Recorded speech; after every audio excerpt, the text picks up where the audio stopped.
Hello friends, welcome to my channel. আমি পায়েল। আশা করছি আপনারা সবাই ভালো আছেন। যে দেখতে পাচ্ছেন, আজকে আমি রান্না করছি এক ধরনের সবজি।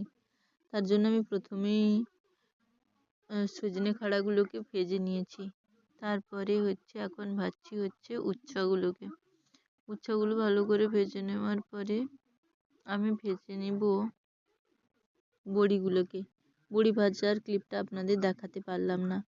তারপর আমি গরম তেলের মধ্যে শুকনো লঙ্কা দিয়ে দিব। তারপর আমি 5 ফোড়ন দিয়ে দিব গরম তেলের মধ্যে। এরপর ভালো করে সেই সমস্ত কিছুগুলো ভেজে নেওয়ার পরে আমি দিয়ে দেব আদা আর লঙ্কা থেতো করে রেখেছি, সেগুলো গরম তেলের মধ্যে দিয়ে দেব। তারপরে সেইটা ভালো মতো একটু হালকা খানিক ভাজা হয়ে যাওয়ার পরে আমি তার মধ্যে দিয়ে দিব হলুদ গুঁড়ো। হলুদ গুঁড়ো দিলে আদাটা আর বেশি এদিক সেদিক ছিটকে যায় না।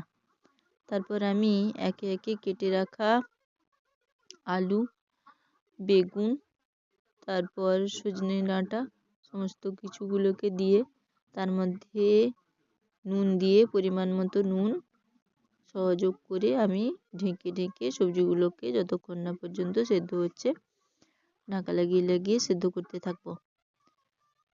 এইভাবে তরকারিটা হয়ে যাওয়ার পরে আমি শেষে বড়িগুলো আর কাল্লাগুলো দিয়ে তরকারিটা নামিয়ে নিলেই আমার তৈরি হয়ে যাবে আজকের সবজি। এভাবে আমি রান্নাটা করেছি।